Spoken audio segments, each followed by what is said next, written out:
Bismillahirrahmanirrahim.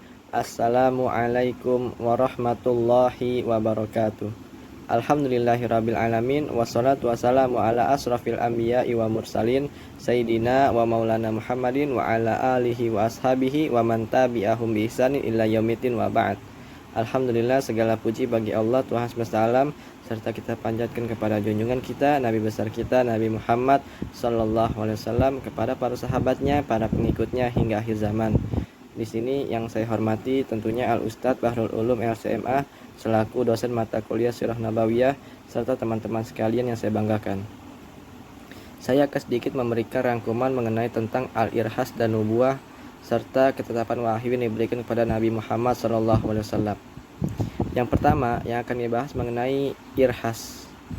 Al-irhas dari segi bahasa adalah ketetapan. Dalam konteks kenabian, al-irhas ini merupakan ketetapan utusan Tuhan bahwasanya seseorang itu akan menjadi utusannya, atau bisa juga dikatakan adanya tanda-tanda bahwa seseorang itu merupakan utusan Allah Subhanahu wa taala. Nah, tanda-tanda tersebut berupa apa? Nabi Muhammad SAW ketika berusia 12 tahun, saat itu ingin pergi ke daerah Syam bersama pamannya Abu Thalib. Ingin melakukan perdagangan ke daerah Syam. Saat Nabi Muhammad melakukan perjalanan tersebut, awan itu mengikuti Nabi Muhammad, berada di atas kepala Nabi Muhammad untuk melindungi Nabi Muhammad dari pancaran sinar matahari. Dan ketika Nabi Muhammad melewati pepohonan, bebatuan tersebut mengucapkan salam, mengucapkan sapaan kepada Nabi. Ini merupakan sebuah tanda-tanda kenabian. Dan apa saja sih al-irhas atau macam-macam irhas pada Nabi Muhammad SAW? Sebelum Nabi Muhammad lahir atau ketika berada di kandungan, ibunda Nabi Siti Aminah ini bermimpi bahwasanya dia itu melihat bulan yang sangat terang, yang terangnya itu menerangi seluruh dunia. Bahkan ketika Nabi Muhammad lahir, itu terjadi perang gajah yang dipimpin oleh pasukan Abraha, ingin menghancurkan kota Makkah, terutama daerah Ka'bah. Namun Allah Subhanahu wa taala mengagalkan rencana tersebut dengan mengirimkan pasukan burung ababil yang membawa batu-batu besar dari neraka. Ini diceritakan di dalam surat Al-Fil. Kemudian yang ketiga, bahwasanya kelahiran Nabi itu sudah diberitakan atau sudah ada di kitab Taurat dan kitab Injil. Bahwasanya Nabi Isa bin Maryam berkata bahwa akan ada setelahku ini seorang nabi yang bernama Ahmad atau Muhammad.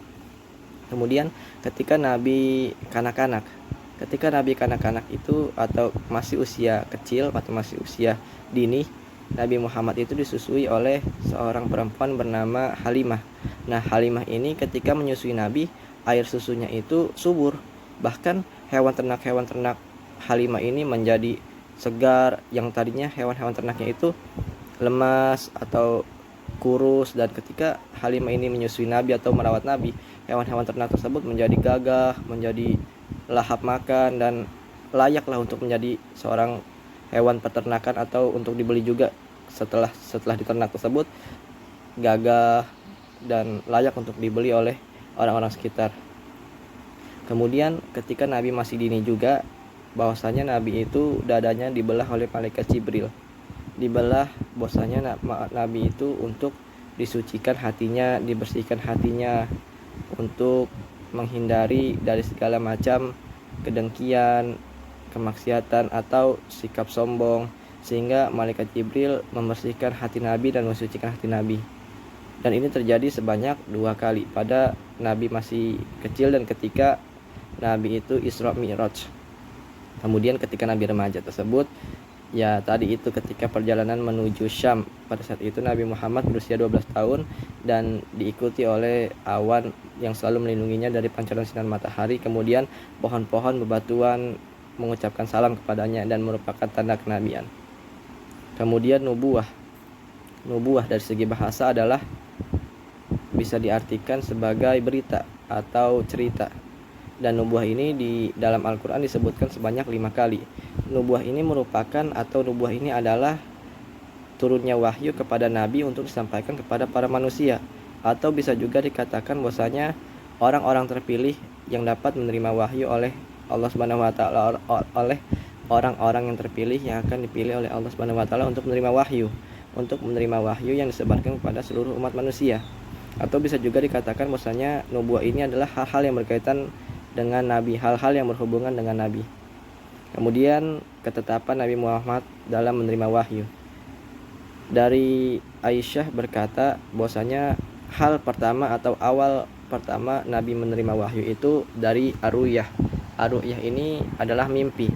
Bahwasanya Nabi Muhammad itu bermimpi tentang sesuatu hal, dan mimpinya seorang nabi itu adalah wahyu. Sedangkan mimpi kita ini adalah mimpi yang bisa datangnya dari Allah dan bisa datangnya dari syaitan.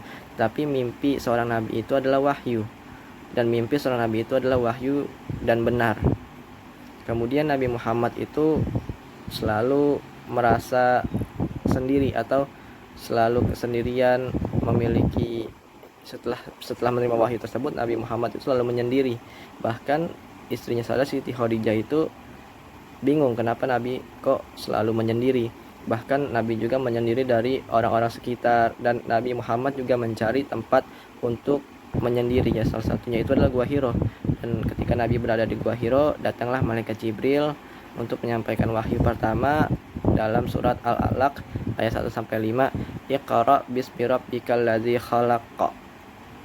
Dan itu terjadi pada 17 Ramadan, dan bisa juga dikatakan sebagai nuzulul Quran atau turunnya Al-Quran.